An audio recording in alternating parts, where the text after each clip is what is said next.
all very excited for that. Congrats. Thank you. Thank you. Thank you. Definitely, I can't we're see excited you. about it. Oh, there we go. Let's see.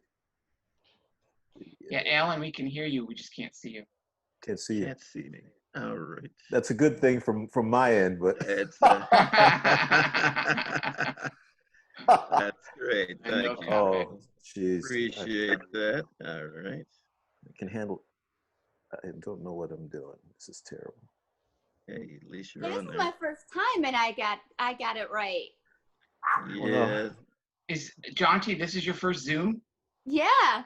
Oh, wow. This is my very first. I can't believe it. I've always done Skype or Facebook Messenger. So yeah, this is fun. I'm excited. It's great. Brave new world. Yep. You Scary are. new world, You're Joseph. creating a new world For some of us. Yeah. Some of us. It's an Aretha Franklin world. Yeah. Who's zooming who? Exactly. And we're off. That should be And we're off.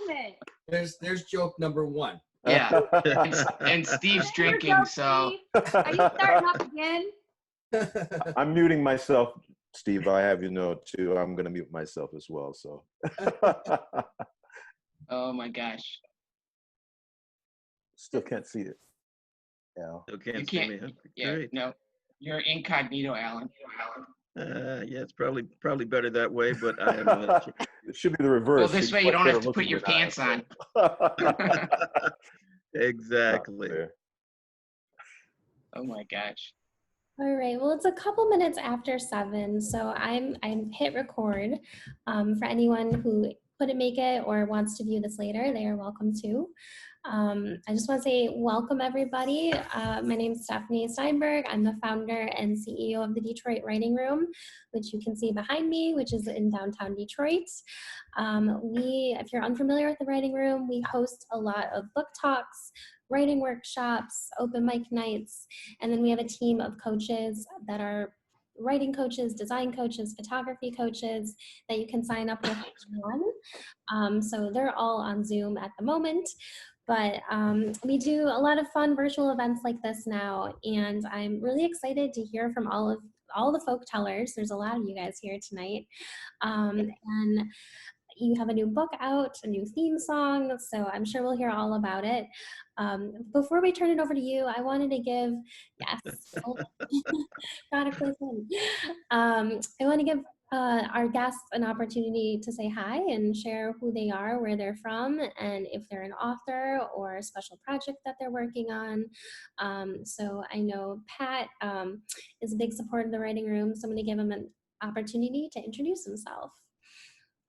Hi, everyone. I'm Pat Gibson, and I'm a local writer.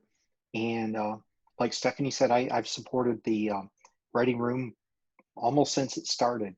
And they have some great events and great training and fun things. And it's a good community activity, organization.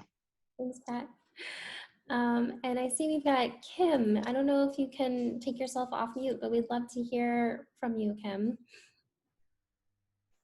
I don't know if you can hear me over the air conditioner, but I'm Kim, and I'm a friend of Joe's, and I'm also a local writer. Hi, Kim. I'm so glad you came. Hi, Thank Kim. you.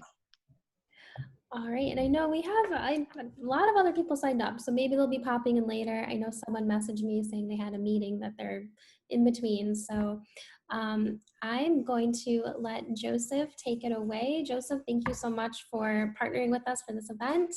Congratulations on book 2, Cave in the Rock, and Zoom screen is all yours. Great. Well, thanks, Stephanie, and welcome, everyone. So tonight's going to be pretty casual. I'm so glad I have my partners in crime here, my other folkteller family, because you're going to love hearing from them. And what we want to talk about is modern storytelling and what Folktellers is doing.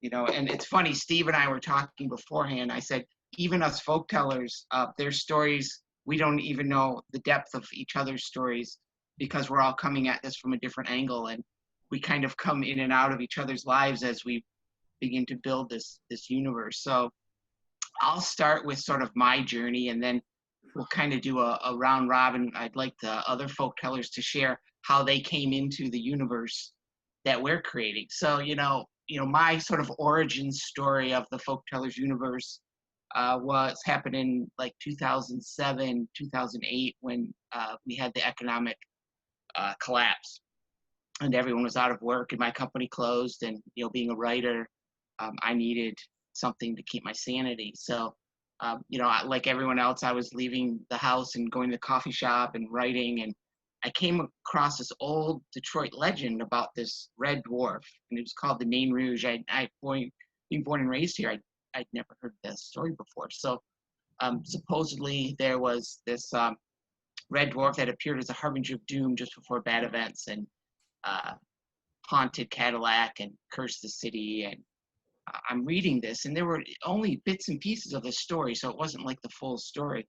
And I began thinking like, wow, things were so dark and terrible that I said, maybe this is the time to resurrect this legend and kind of bring it to, the modern world. So I wrote a modern version of the Nain Rouge, and it kind of took off, and it turned into a second book and a third book and a graphic novel, and get into the movies and negotiations and all that stuff. And so that was like that was sort of the beginning of the concept, because as I went through that process of sort of resurrecting old folk tales, I said, there's got to be similar things happening around the world. There's got to be these myths and legends that get either lost through time, or they get trapped in a region, and the people in the region know about them, but nobody else does. And so I started doing a lot of research, and sure enough, all over the world, there were these really cool myths and legends and creatures and monsters. And I ended up coining the phrase crypto folk, and this was before the folktellers, name came about. And crypto folk meant like hidden stories, or the hidden stories of the people from around the world. So that's how it started. And then I got this idea. One of our partners who's not here, Carl Winans, I've been working with Carl, and Carl was is a multimedia graphic artist, like genius guy. And so I wrote up a one-page little document, and I told him, I said, I want to take you out to dinner. I have this huge, huge concept, and I just want to know if I'm insane or not. And he knew about the Nain Rouge and all that stuff because he had kind of been through that with me. And so we went out to dinner, and I said, I have this idea of creating a storytelling universe built all around the power of stories and tying in the resurrection of old folk tales and legend. And I kind of had it laid out, just a very simple document. And I said, I can't do this alone. Would you be willing to just kind of, go along on this journey with me? And he was like, yeah. He goes, this sounds really, really cool. Because the idea was, and that's when I came across the word transmedia, which at the time, to me, it meant telling stories in different ways. So as a writer, I use words to tell stories, but I knew there were other ways to tell stories through visual media like film or television, or through, playing games or digital application. I mean, there's so many different ways to tell a story. And I always use the analogy of the Marvel universe. So I tell people, I said, if you study the Marvel universe, it's actually a universe in hindsight, because the artists and the writers of Marvel back in the 60s, they started to write the stories of the superheroes, and someone got the idea like, hey, why don't we cross their storylines? And they did that. They crossed the Hulk and Spider-Man, and people loved it. And they said, hey, that was great. Let's do it again. And over decades, they ended up creating this universe, but they kind of labeled it after the fact. And I thought, from a storytelling standpoint, what if you created a universe and did that on purpose? Like you designed it that way. So as a writer, I wrote the canon for the Folktellers Universe and created the characters and the storylines. But then I brought in someone who understood television, and someone who understood digital media, and someone who understood filmmaking, and brought them in early on. And we were all expert storytellers, but in our own track, and we could come together.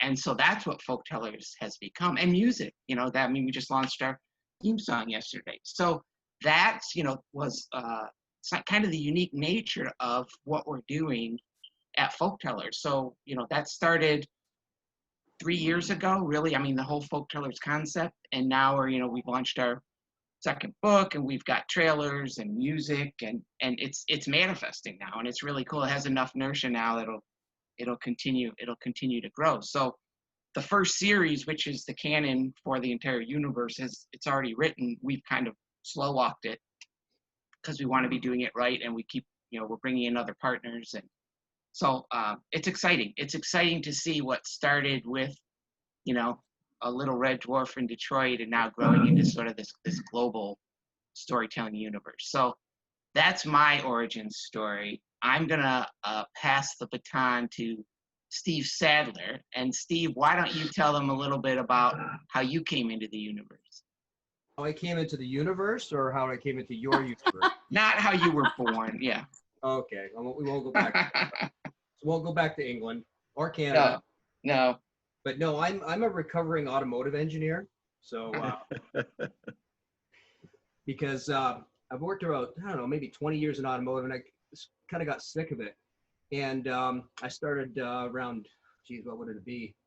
Probably around 2001, building technology, and I started a couple of tech companies. The first one was an e-learning technology, which I actually have a patent on. And that kind of rolled into a social media technology, which we didn't even know what technology was when I actually patented this. And that process of making those tools actually got me out to Hollywood.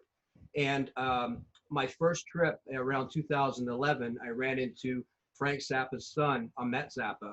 And because of a deficiency that both of us had, dyslexia, we actually became very, very good friends. And it turns out he at the time was actually writing books, which is, if you think about the ability not to be able to read and then you can actually write books, it actually got me thinking is like, do I really have that potential to be able to write as well? And it did. And I started writing as well. So around 2015, before that, 2012, I released a self-help book on social media and social media marketing. And then shortly after that, I wrote another book, a novel called Mindset.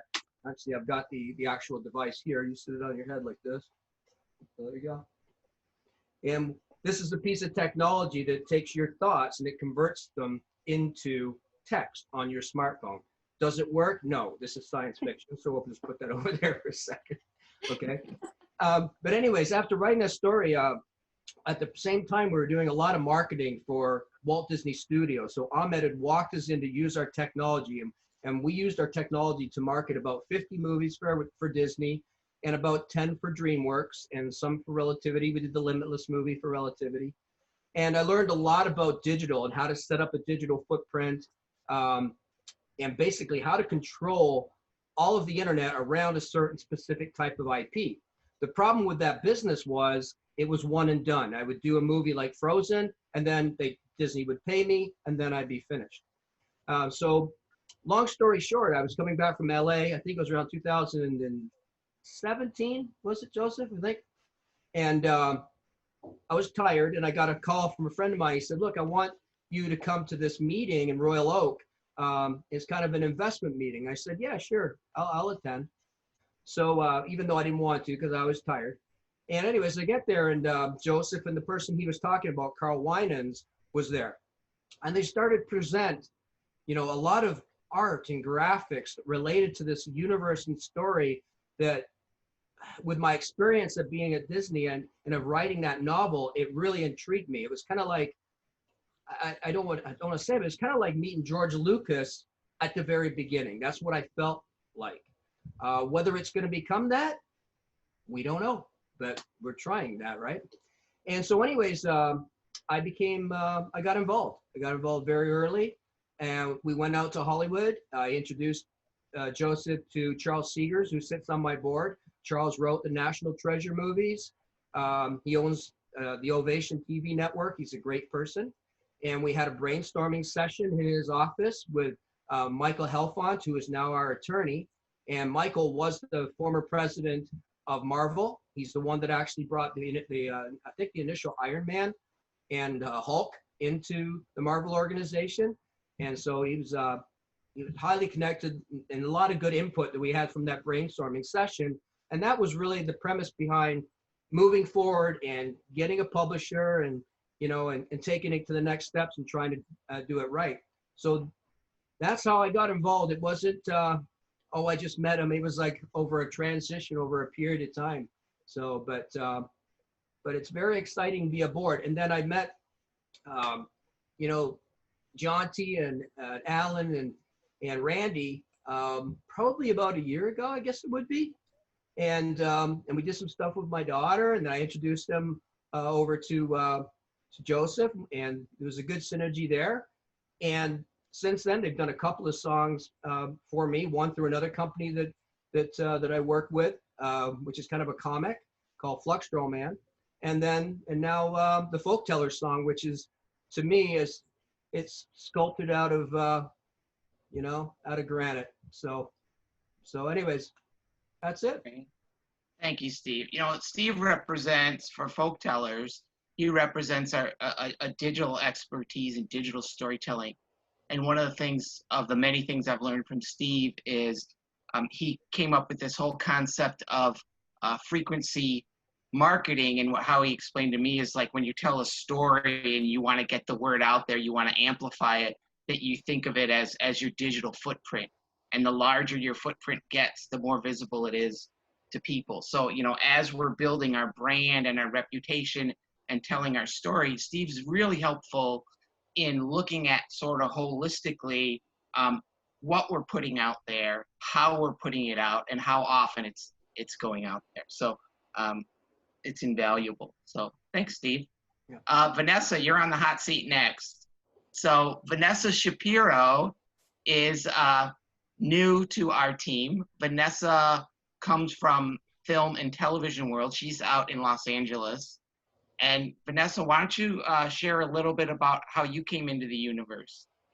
Yeah, so I came through, first of all, I'm from France. So just putting that out there. I've been here for 23 years.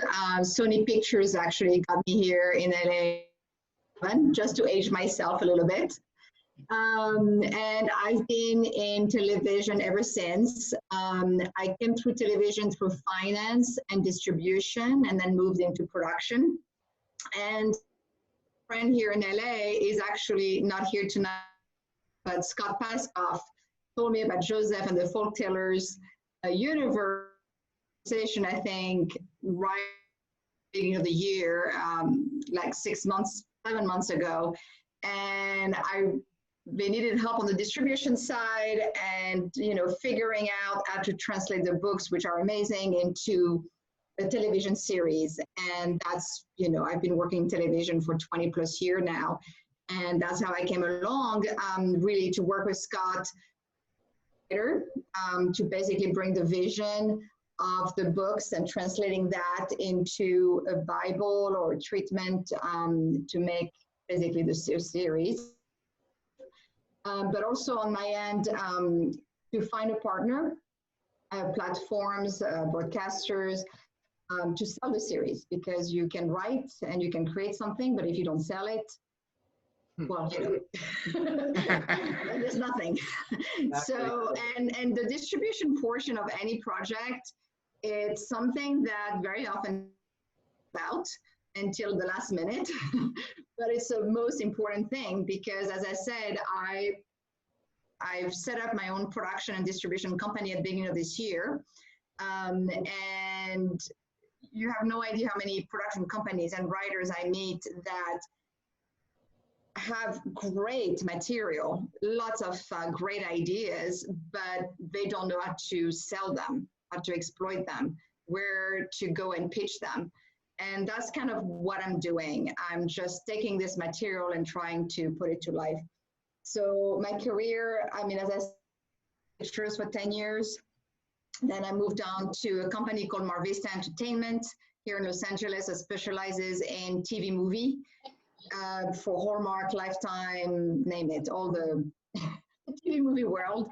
And then the last, since end of 2016, I was head of co-production and distribution for a French studio called And if you know Gaumont, they are the producers of Narcos on Netflix, just to give you an idea. But it's the biggest French studio in France. They invented cinema actually in 1895. So it is the biggest. If you go to France, you'll see all the movies. And so all that to say, I came into the project because I thought feelings, first of all, great universe. As my job, as I said, and what I do for a living is really take those ideas and, either package them and then most importantly, set them up somewhere.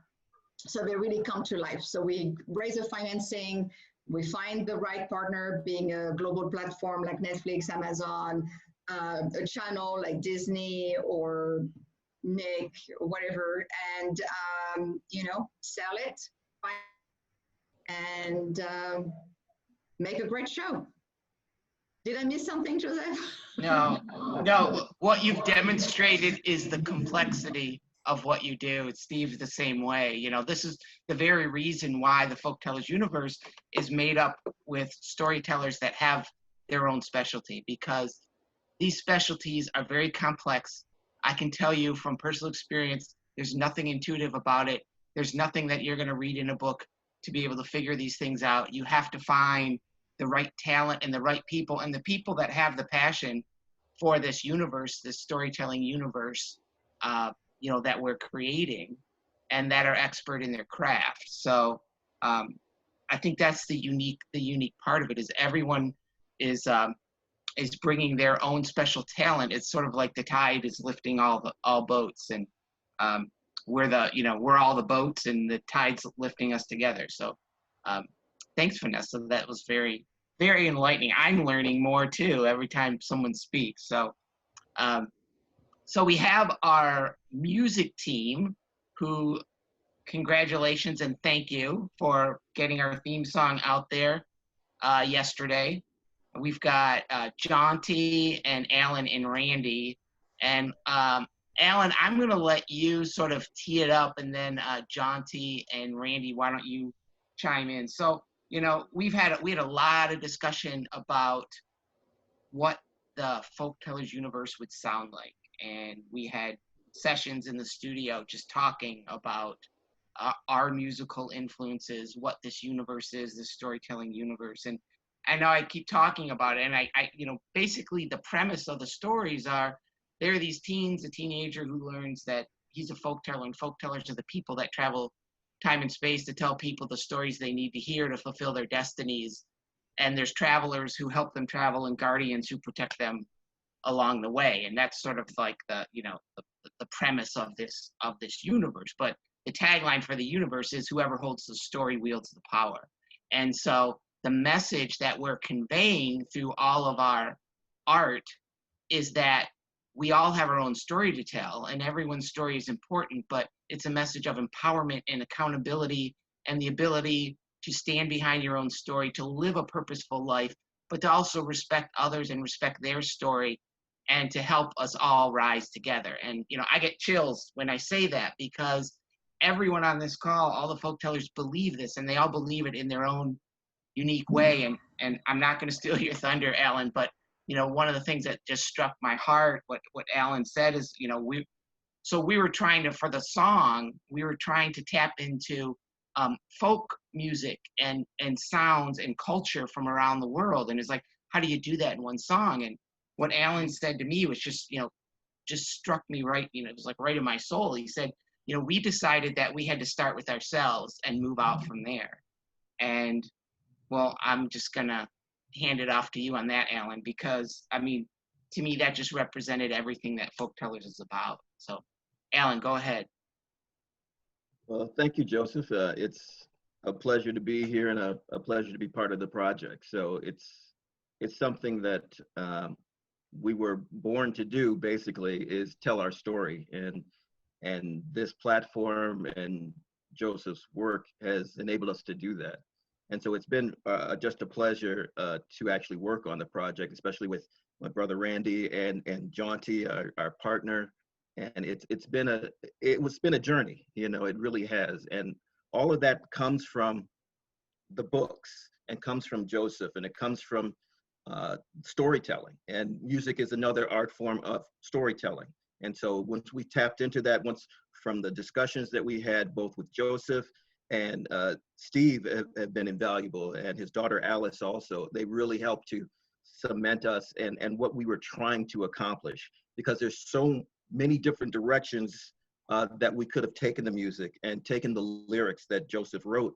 And we were trying to do a lot of things because we had these brainstorming sessions at the studio, and there were a lot of people involved, and everybody had their own aspect of what the song was going to be. And so everybody had some great ideas, and so we're trying to put 20 great ideas into one 3.5-minute song. And so where do you start with that? And you start with yourself, and you start with what our story is. And Randy and I are part French, and we're also Native American. We have Choctaw and some Sioux in us, and then so we started thinking about our story. And Jaunty is our inspiration, and so she helped to guide us along those journeys. And we recorded in Divinal Studios, her studio, and so we were all part of this big tapestry. And that's what started us along on this journey. And so we've worked on film before. We've done 20 or 25 or 30 television shows and films, but this one was even more personal than anything else that we've done. And so with that, I'll turn that over to Jaunty so that she can tell what she was doing and how she was inspirational in helping to get this song out. Hi, everybody. My name is Jaunty Meek, and I'm here at Divinal Record Studio, and which is a place that I love to be every day. So I'm so proud and excited about the song and the project for Folktellers and the people that I've been meeting and get to spend time with. And they are such a huge inspiration to me, and what you can accomplish with a dream and thoughts and just trying to make something that you love and passionate about happen. And to me, I was very, just very excited to be a part of the project for that one reason too.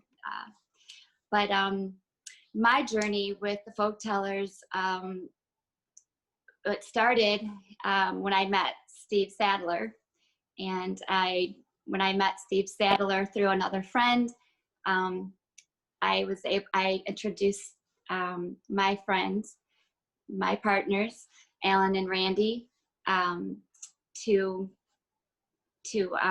my friend, and we all pretty much came together and started. Then we met Joseph and kind of all started. It's a lot. But my being here and working on the song was really quite an experience for me. It was something different, something, we built it here at Divinal Record Studio. We had, Randy had done some music. We were trying to, bring in everybody's ideas of what we wanted to, how we wanted it to sound. And just like Alan was so eloquently said, we had 20 different opinions of how the song was going to be. And that was, we had some interesting conversations here at the studio. But we all got it done. And we brought in one of my artists, Lexi Jones, who is featured on the song. And we are so honored and excited to have her on the song, and thankful that we worked together. We rearranged some of the lyrics to fit the music the way it flowed and perfectly sounded. It's a lot of work to write and build a song. So, but everybody doing their part, it was amazing. So we got it done, and I'm just really happy You how it turned survived. out. So I'm very Yeah, you excited. survived. You live to tell the tale, Jaunty. You live to tell You the know, there's tale. so much to tell. There's just, I I don't know. know where to start really. I I mean, I know feel that- like we're one of the new creators in the book, you know? We're just, you know, we Yeah. followed the, you know, the only, Joseph, you know? Right. So, we feel like Aaron, Jake, Eddie, we feel like all of them. And Wendy. I can't leave Wendy out. So. Well, speaking of feelings, so Randy, why don't you share, Randy? Yes. So Hello. Randy, why don't you, and Jaunty, thank you for that.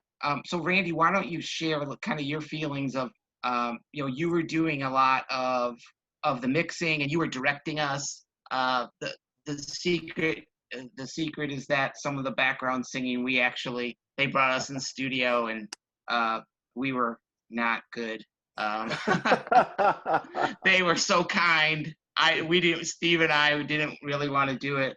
We were very uncomfortable, but they were good, kind, gentle souls to us. And thank God for mixing and for technology for our voices. But Randy, why don't you share a little bit about your experience in putting that song together, because you actually took the poem I wrote and you turned it into the song lyrics, along with all the musical components. So what was that like for you? Joseph, first speaking on and Jaunty and myself, it was a privilege for us and an honor.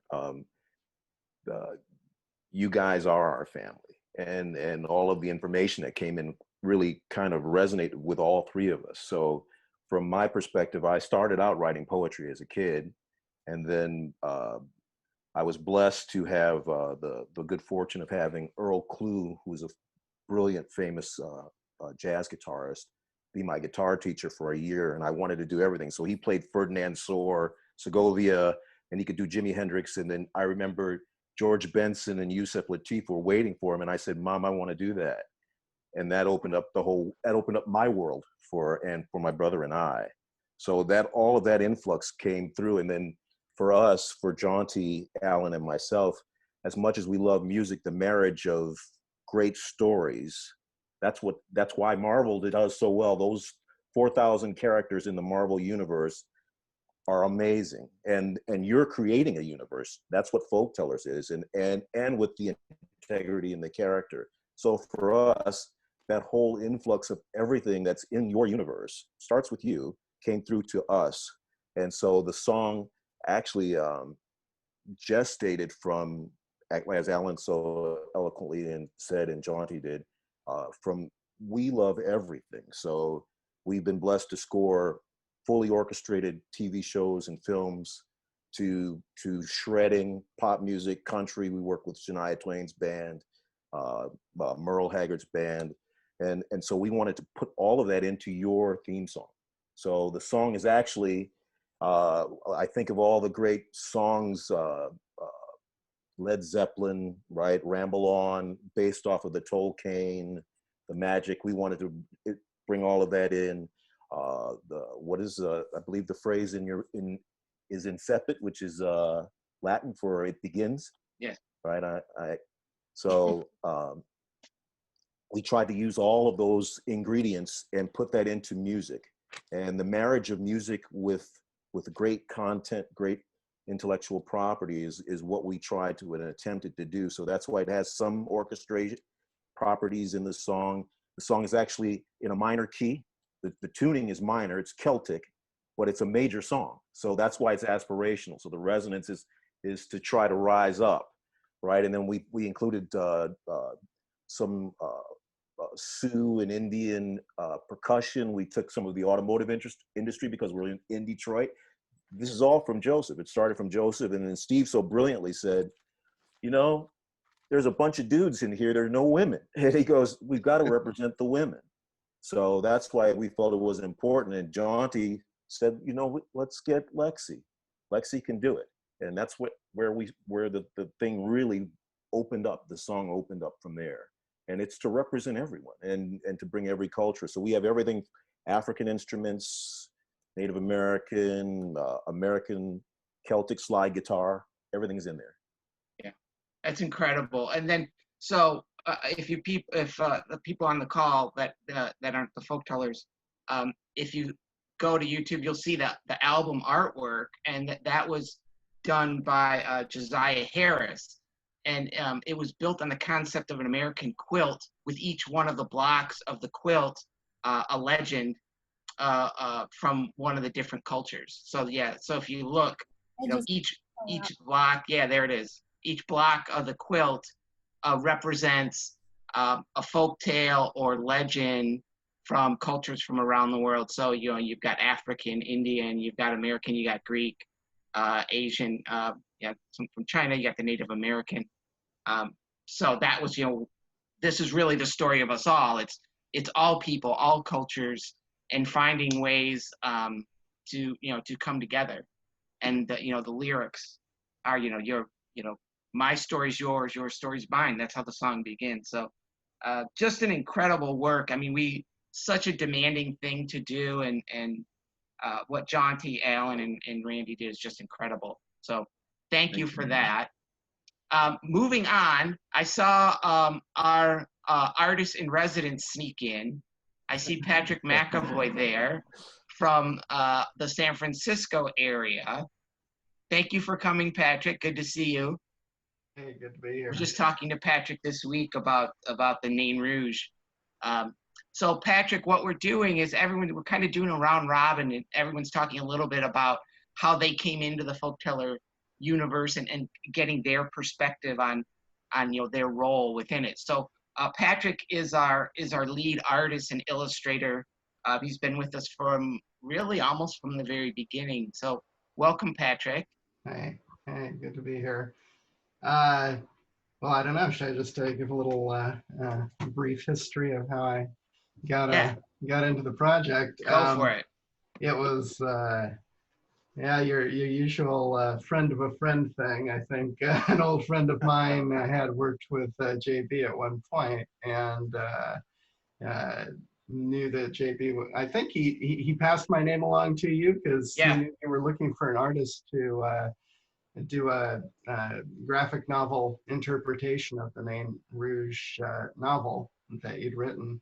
And so we just got together on the phone, and JB told me about the idea, and it sounded like a lot of fun. And I'll admit the thing that most drew me to it was my first opportunity to do an adaptation by myself, because JB pretty much kind of trusted me and let me run with it. And so I was able to write the adaptation and do all of the art from the bottom up. And obviously I was really sticking close to the story. I didn't go off in any really weird directions, and JB kind of trusted me to do that, and we ended up with the 80-page Nain Rouge graphic novel that I was really happy with and proud of.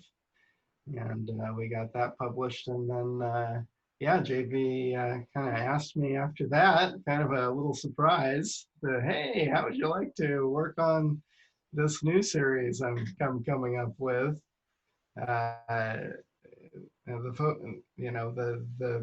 Basically the next big series we're working on, and I did the cover and illustrations for Phases of the Moon, and it's kind of it's blossomed from there too. He asked me to come on and just be the overall art director, visual guy, and we've had a really good relationship from there.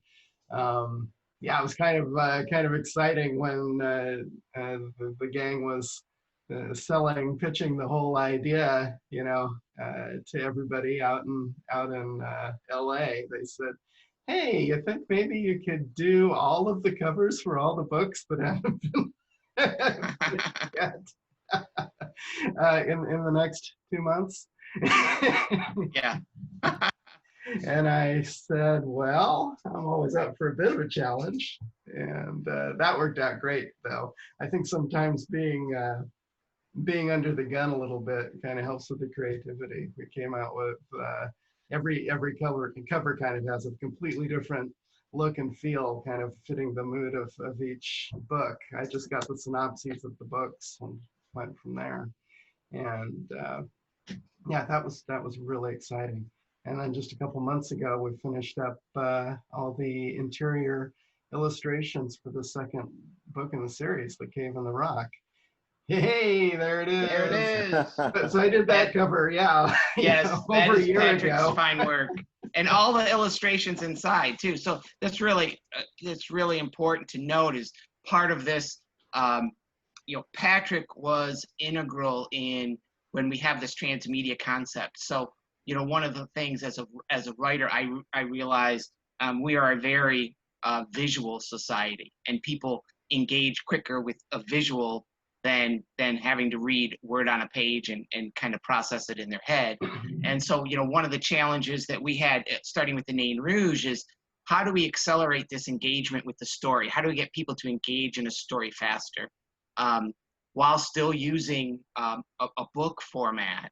And so, because the graphic novel is so popular, and Patrick was just incredible in that, because my vision was, how do you take my words on a page, and there's still words on a page, but now you're providing these very graphical images, very, very bold and colorful images. And Patrick's totally downplaying what he did with the Nain Rouge graphic novel, because he took the first book and he did the whole thing. I mean, he did the page layout. He did he adapted all my words into the graphic novel. And if you get a chance to see it, look at it, because it's incredible. And he kept the integrity of the story and the mood. He kept all of it, and he just raised the bar by really bringing it to a much more visual medium. And so as we moved into the guidebook series, we wanted to similarly do that. Now the guidebook series, it's much more it's a big series. It's a big, this is the universe that we're building. And if you look at the book, and you probably can't see it on camera, but one of the things that we did that the publishers were like, why are you doing that, is there's chapter art, and Patrick did every chapter has at least one piece of art, which from a cost and a publishing standpoint for a middle grade fantasy book, usually you've got a great cover, you might have a frontispiece, a couple pieces of art, but we invested in having art for every chapter, which gives it much more of a graphic novel-y feel, even though it is a novel. So. Yeah, it makes it a fully illustrated book, just like you used to have back in the day, when illustrated books were really the big thing. It was the magic people would get, back 100 years ago. It's like, wow, this book's fully illustrated, and it's something we've sort of lost, in the last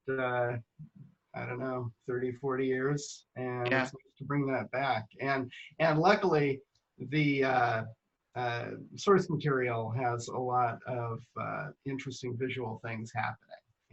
It's every chapter had at least one really cool thing that I could try to bring to life with the characters. And so they're getting to be friends of mine now. Two full books of illustrations, and more to come.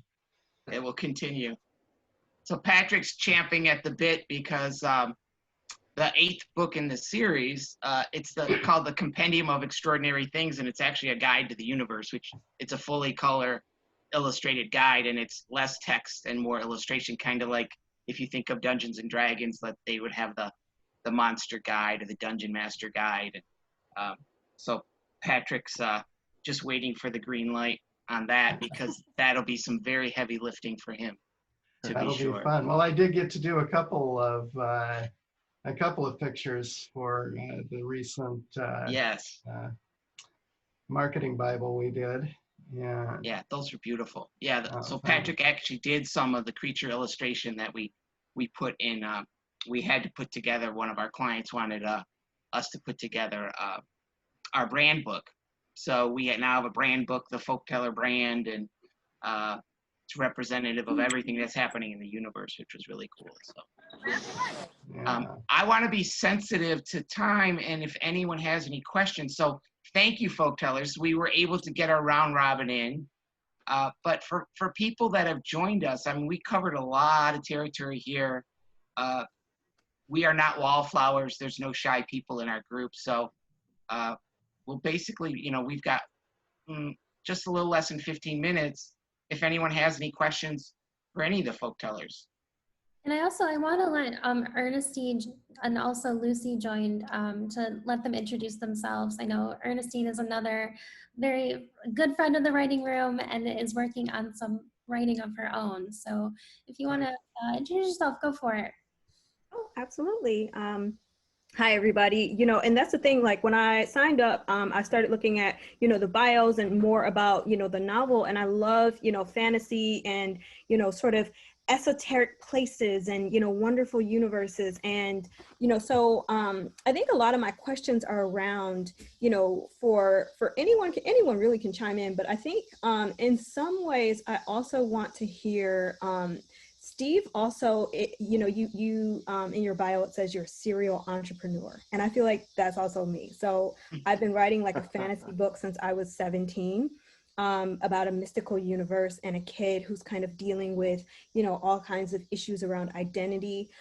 He comes from two worlds because, he's half black, half white. And then he also comes from a human world that is similar to ours, and then a actual esoteric other universe. So I just kind of want to know, how do you keep the intentionality behind crafting a fictional folk tale and a story that, you really want to stand the test of time, and bringing in other elements for like the vision of, just how to really make the characters people will always want to read about.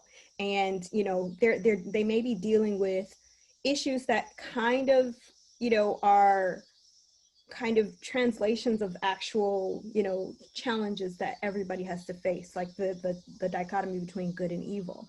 So what would be the advice to aspiring writers who want to create this universe? Because to me, this is a novel that's got multiple chapters, multiple books, and kind of like what I see here. There's songs, and then there's movies, and all kinds of things that evolve from that.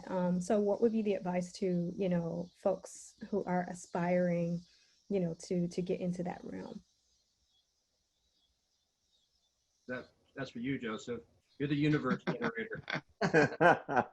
Well, Ernestine, that's a great question. And here's sort of as the creator of the universe, and it was, I go back to what Alan said when they're doing the song, is like, it really starts from within. I mean, that's the grounding. And as the creator, and I knew how big this universe could get, and I knew we were going to be bringing other people in. At the end of the day, I'm just kind of the steward of the nucleus of the universe, which is basically, the power of storytelling, and that we all have a story to tell, and we need to respect each other's stories. I mean, that's sort of the grounding force in the entire universe, wherever this universe goes. And what Patrick didn't tell you is one of my cardinal rules when someone comes in the universe is they have to read the books. They have to read the books.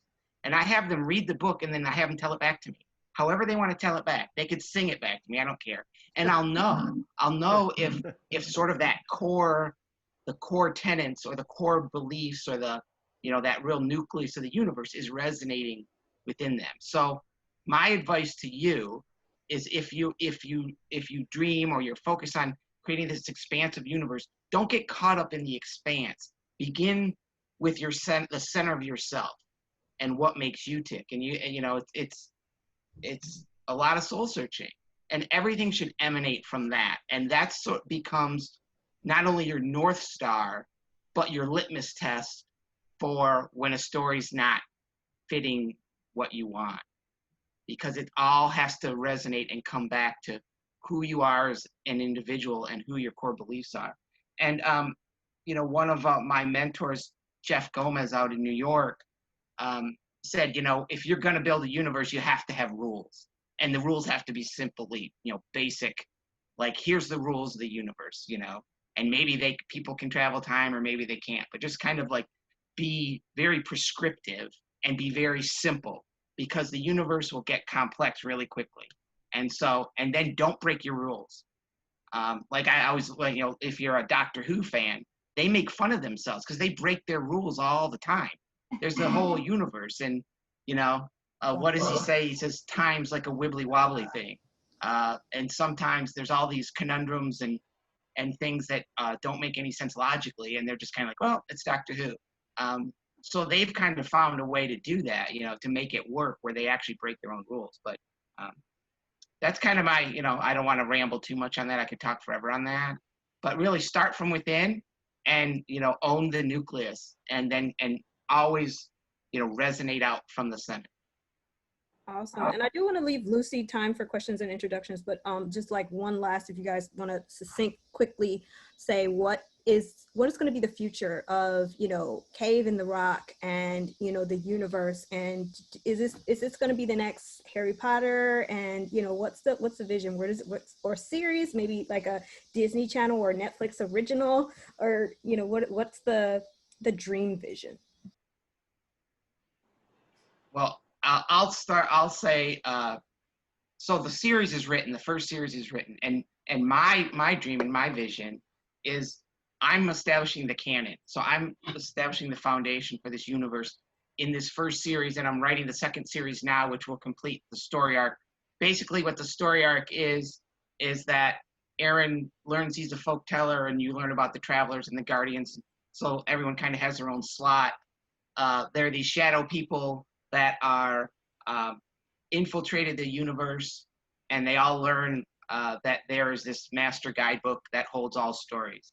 And so it's been broken up into pieces, and they need to go on a quest to reassemble the master guidebook to save the universe, while at the same time the shadow people who are manifesting as creatures of myth and legend are battling for the same book. So that's kind of the major story arc in the first two series. I've already written the ending. So once that's established, you've got a big sandbox now. So that story arc will end, but now there's the whole story of, well, what's the origin story of the Folktellers and the Guardians and the Travelers, and what's the Shadow Realm, and what's that all about? So, my vision is that we'll bring in other artists, other creators, producers, musicians to play in the sandbox, because I'm not going to be the sole writer of this universe. I'm going to establish the canon, the baseline, the foundation, and protect that nucleus, and bring in other artists and writers and creatives, other creatives to come in, because that's how the universe expands. It's not going to expand. I mean, I'm a finite human being with finite ideas, but as you can see with the collection of people we already have, that's how this thing's going to expand. So if I can just add something, I mean, it's like you're actually creating a parallel universe.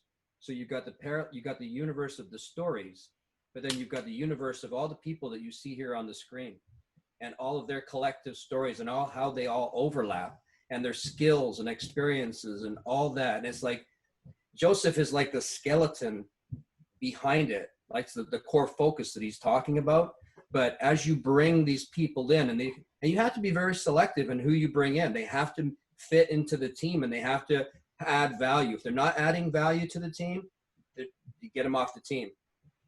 But if they do, you're going to know it, and it's going to be seamless, and it's just going to grow, because you cannot do everything yourself. You never will be able to do something of this extent by yourself. George Lucas could have never have done what he did by himself. Steven Spielberg, and so on and so on. You can go down the list. They have great teams of people behind you, and normally there's an amazing creative person at the center of that, which Josef is. So. Thank you. Thank you. We had Lucy join us. I don't know, Lucy, if you're still there and you want to say hello, you're welcome to introduce yourself. Hi. Hi, Lucy. Hi. I'm in a very noisy place, but I wanted to at least catch a little bit of it. Thank you for letting me join and listen. Thanks for coming. Thank you. And I want to if Pat or Kim have a question as well, you're of course welcome to ask it.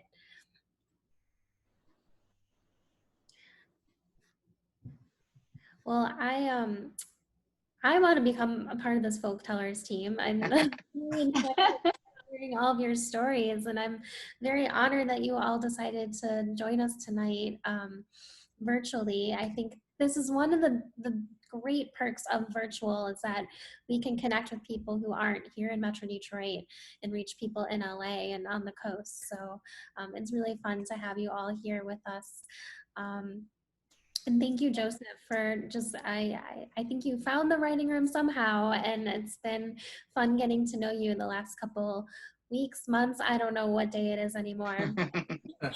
I would love to have you all back in person at the writing room for a launch of some sort. Obviously, you have a lot more to come, so please stay in touch with me as you guys move forward in your journeys. But it's been a pleasure hosting you tonight for this virtual talk. Great. Thank you, Stephanie. And thanks all Folktellers and all our guests. It was great. I'm just so pleased and grateful for all of you. So thank you. In here. Thank you, everybody. Bye. Bye. Thank you. Bye. Thank you. Thank you.